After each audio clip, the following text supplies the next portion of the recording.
조합제TV 시청자 여러분 안녕하십니까. 2019년 2월 23일 밤 8시 18분입니다. 아시아에 두 개의 기적이 있다고 합니다. 하나는 한국이 공산화 안 된 것이 기적이랍니다. 또 다른 기적은 중국이 공산화 된 것이 기적이라고 합니다. 한국은 조선조의 명분 정치 끝에 식민지가 되었습니다.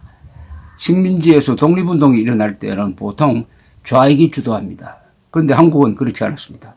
이승만, 김구 두 분 다 기독교 신도였습니다. 그것이 한국이 공산화되지 않는 큰 이유죠. 말하자면 이승만과 기독교, 김구, 기독교 세력입니다. 올해가 3.1운동 100주년인데 3.1운동을 주도했던 독립선언서 서명자 33명 중에 16명이 기독교인이었습니다. 자, 이런 걸 생각을 해보면은, 요사이 황교안 후보, 자유한국당 대표 후보인데, 이분을 생각하게 됩니다. 황교안 후보가 독실한 기독교라고 합니다. 그 부부가 다 아주 독실한 개신교도로 유명해 있고 본인도 그것을 아주 자랑스럽게 생각한다고 합니다. 황교안이란 인물이 만들어지는 데 있어서 기독교 교회의 역할이 아주 컸던 것 같아요. 그러니까 자연스럽게 이승만과 비교를 하게 됩니다. 이승만 대통령은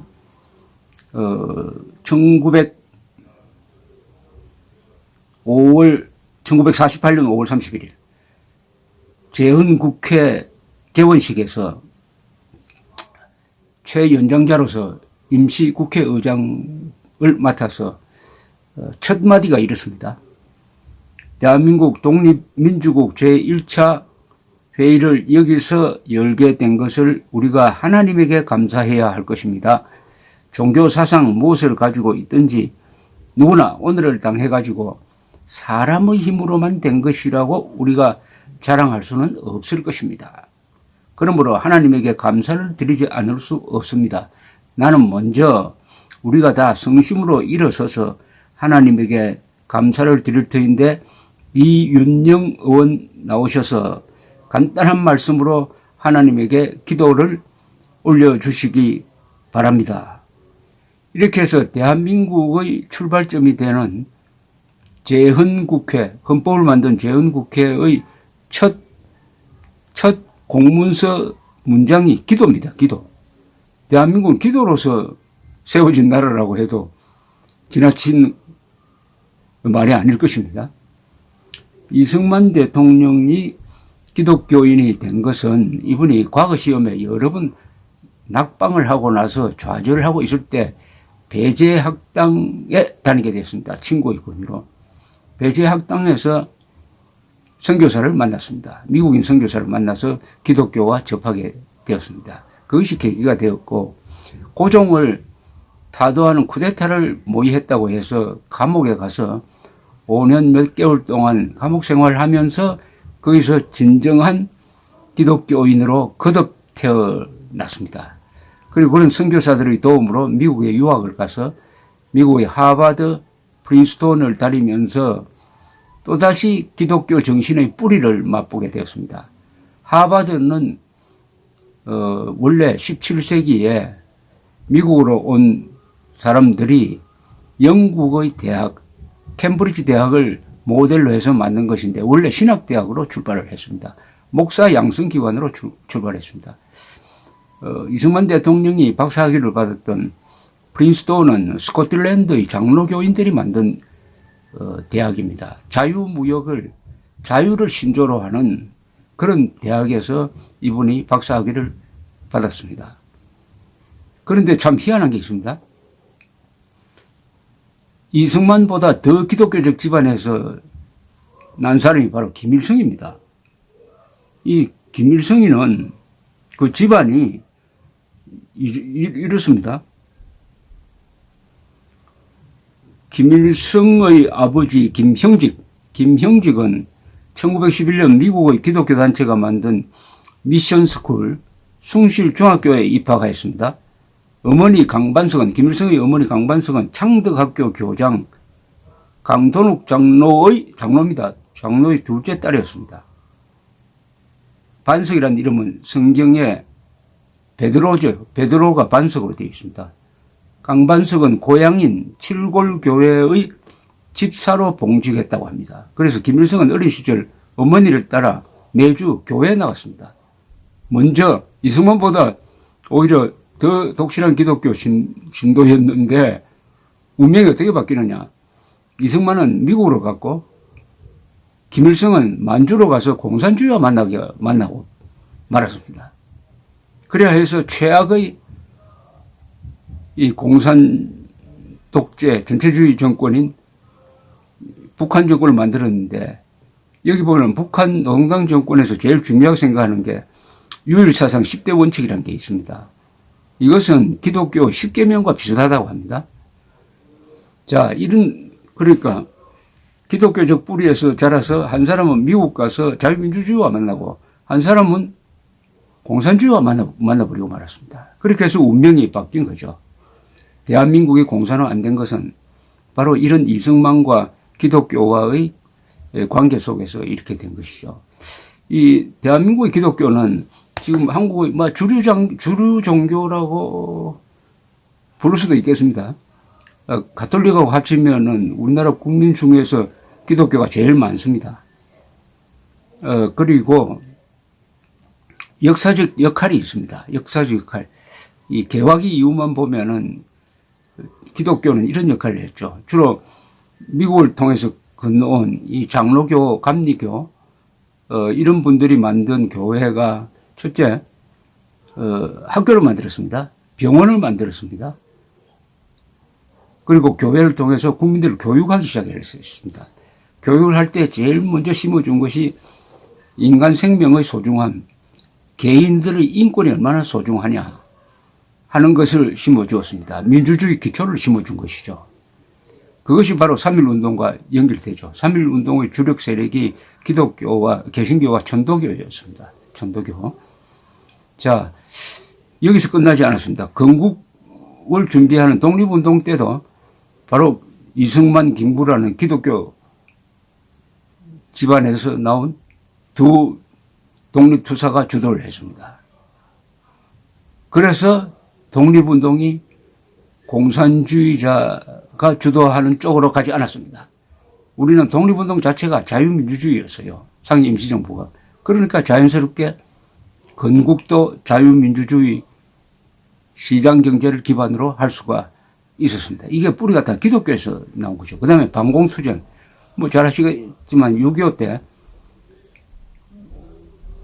때 대한민국을 지킨 장군들은 거의 전부 다, 거의 대부분이 북한 출신이었습니다. 북한 출신이기도 하고 거기가 개신교도였습니다. 반공, 호국, 여기서 기독교인들이 중요한 역할을 했습니다. 그러면 근대화 시기입니다.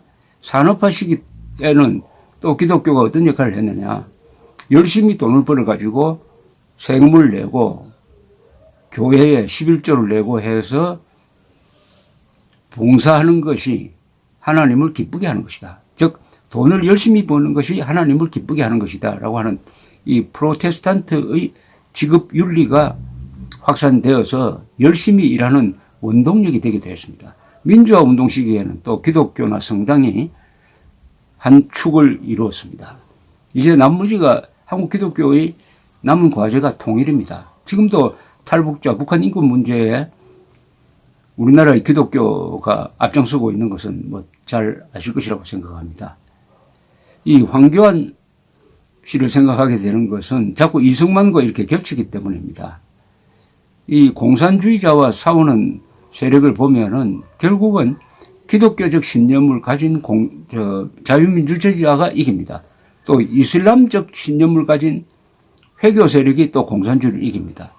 또 다른 군사 독재가 또 공산주의를 이겨요. 우리는 군사 독재로 갈 수도 없고 이슬람이 많은 나라도 아니니까 기독교적 신념을 가진 지도자가 나와야 오늘날 대한민국을 위협하고 있는 공산주의 세력과 싸워서 이길 수 있을 것이다 하는 저희 희망을 갖게 되는 겁니다. 그 모델은 바로 이승만이죠. 이승만 대통령은 우리나라 사람 중에서 제일 먼저 기독교의 악마성을 본 사람입니다. 기독교의 악마성을 들여다보고 그 기독교의 악마성을 부술 수 있는 논리도 같이 터득했던 분이죠. 기독교, 공산주의 악마성을 본 데서 그쳐서는 안 되죠. 어떻게 하면은 저들의 약점을 쳐서 자유민주주의 체제로 건국을 할 것이냐 하는 점에서 이승만은 도를 통한 사람입니다. 도를 통한 사람입니다. 이승만은 이렇게 이야기하지 않습니까? 공산주의자는 호열자와 같다. 인간은 호열자와 같이 살 수 없다. 그 말은 공산주의자와 손잡고 좌우합작 정부를 만들면 안 된다는 겁니다. 공산주의자는 타협의 대상이 될 수 없다는 겁니다. 그러니까 공산주의를 절대악으로 가르쳤습니다. 이게 중요합니다. 공산주의를 절대악으로 보는 사람과 공존할 수 있는 상대적 악으로 보는 사람 사이에는 큰 차이가 있습니다. 공산주의를 이긴 위대한 지도자다. 위대한 지도자다. 트루만, 레이건, 드골, 아데나워, 요한 바오로 2세, 마가렛 대처 다 내심으로는 공산주의를 절대악으로 본 사람들입니다. 그리고 이승만 대통령은 이런 이야기도 했죠. 공산주의를 이길 수 있는 방법. 무조건적 평화주의자는 간첩과 같다. 흔히 기독교인이라고 하면 무조건적으로 공산주의를 포용을 해야 된다. 공산주의를 사랑해야 된다. 이렇게 이야기할 줄 모르지만 이승만은 그렇지 않습니다. 기독교적 사랑을 깔고서도 이승만 대통령은 항상 공산주의에 대해서는 칼을 들이대야 한다. 칼을 들어야 한다는 입장이었습니다. 그래서 무조건적 평화주의자를 간첩과 같다고 했습니다. 무조건 대한민국에도 그렇지 않습니까? 민족 평화를 내세우면서 북한 노동당 정권도 같은 민족이니까 공조하자. 민족적 화해하자. 이게 유행이지 않습니까? 그러나 이승만 대통령은 그렇게 보지 않았습니다. 공산주의자에게는 어떤 용서도 타협도 동정도 안 된다. 세 번째, 이승만 대통령이 가르쳐준 공산주의를 없앨 수 있는 세 번째 방법은 뭐냐? 공산주의자는 민족 반역자라고 가르쳤습니다. 공산주의자는 스탈린을 위해서 봉사한다. 민족 반역자다. 사대주의자다. 지금 김일성 세력, 거기에 부하내동하는 남한의 종북 세력, 주사파도 사대주의자입니다. 속성이 사대주의자예요. 왜냐? 그들이 따르고 있는 이념은 칼 마르크스라는 독일계 유대인이 만든 이념인데 왜 그것을 맹종합니까? 맹종합니까? 남한의 주사파는 사회주의자이기도 하고 사대주의자이기도 합니다. 사회주의자라는 것만도 나를 망칠 텐데 사대주의자, 즉 김일성에게 영혼을 판 자들이죠. 일찍이 이승만은 공산주의자를 민족 반역자, 사대주의자로 보았습니다. 그래서 이승만이 내놓은 카드가 뭐냐? 남북 간의 대결은 소수의 민족 반역자와 한민족 전체의 대결이다. 이렇게 본 거죠. 그러니까 이 전략 구도를 이렇게 만들어야 됩니다. 김정은 세력 대 한민족 전체. 자유를 사랑하는 한민족과 자유를 없애려는 김정은 세력, 그리고 부안해동하는 남한의 주사파 세력. 이렇게 나눠야 합니다. 김정은과 한민족 전체 8천만 대 1의 대결 구도로 만들어야 된다는 것이 이승만 대통령이 가르치는 대전략인데, 저는 황교안 전 국무총리가 이번에 한나라당 경선 과정에서 하는 발언을 쭉 관찰을 하면서 어떤 면에서는 좀 답답하기도 하고 어떤 면에서는 고개를 끄덕이는 그런 면도 있었습니다. 답답하기도 하다는 것은 이분이 오랫동안 관료 생활, 검사 생활을 하다 보니까 말을 조심하게 하고 특히 법률가니까 헌법의 범위 안에서 이야기를 하려고 하다 보니까 이 정치적 선동이라든지 공격성이 중요한 정치판에서는 잘 맞지 않는 그런 애매하기도 하고 신중하기도 하고 너무 조심하는 그런 말들을 많이 했습니다. 한편으로는 오세훈, 김진태 후보를 몰아세운다든지 비판한다든지 하는 것을 매우 삼가하는 그런 점잖은 모습도 보여주었습니다. 그런데 황교안 총리가 이 난국을 헤쳐가려면은 바로 이승만과 같은 사자 같은 기독교인이 되어야 합니다. 사자와 같은 기독교인이 되어야 합니다. 지금은 평상시가 아닙니다. 지금은 비상시입니다. 그리고 우리가 상대하는 세력은, 대한민국이 상대하는 세력은 말이 통하는 세력이 아닙니다. 힘이 통하는 세력입니다. 하는 노력은 해야지만 그 핵심 분자들은 절대로 설득당하지 않습니다. 그렇다면은 자유를 지키기 위해서는 생명까지 거는 이런 자세여야 하고 따라서 싸우는 기독교인이어야 합니다. 저는 황교안 후보의 교양이라든지 양식을 높게 평가를 합니다만은 그것으로는 부족합니다. 싸울 줄 아는 사자 같은 호랑이 같은 기독교인, 즉 이승만 같은 기독교인이 되어야 결국 거짓과 폭력과 증오의 과학인 공산주의를 사랑과 인권 그리고 자유의 기독교적 신념으로 무찌를 수가 있을 것이라고 생각을 합니다. 황교안, 이승만 공통점이 많아지기를 저는 바랍니다. 감사합니다.